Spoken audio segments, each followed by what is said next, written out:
So here we are at the third of the great medieval sites in this part of Powys. It used to be Powys Badog, or part of the Kingdom of Powys in the medieval era. And here is History Dog, my trusty companion, and I'm standing opposite the ruins of Castell Dinas Bran, right up on the hills overlooking the beautiful Vale Llangollen, which you should be able to see down there. There's a few people about, so I thought I'd come over here opposite this great rock cut ditch, which you can see just down there, which used to form part of the castle defences. And there's not a huge amount left of the castle itself, but from this angle you get something of an impression of what it must have looked like.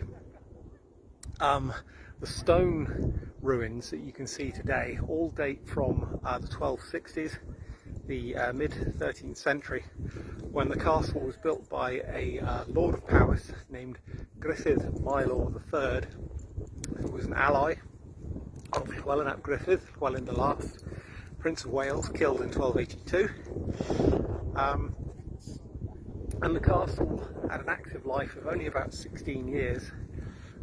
When Gruffydd died in 1269, it passed to his 4 sons, who then promptly started arguing over the inheritance, as many Welsh princes and rulers did, sadly.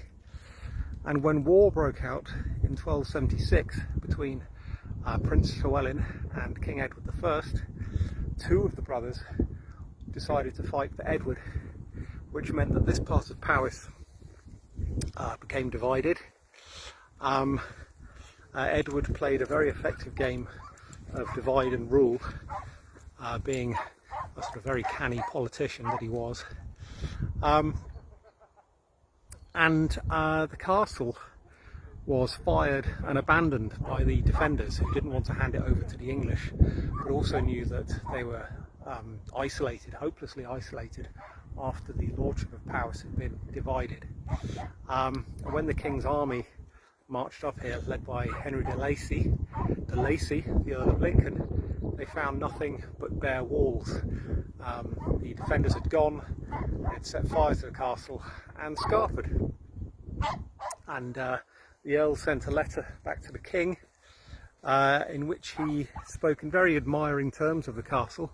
He said, "I know of no finer castle in England or a greater." So he was very impressed by the defences of this place. But it was only occupied for a few more years. After the final conquest of Wales in 1282, the new lord of this part of Powys, John de Warenne, the Earl of Surrey, he decided he couldn't be bothered to garrison and pay for the upkeep of such a remote place. And so it was abandoned and left to rot, and eventually turned into this sort of picturesque ruin you see today. Okay, so there we go.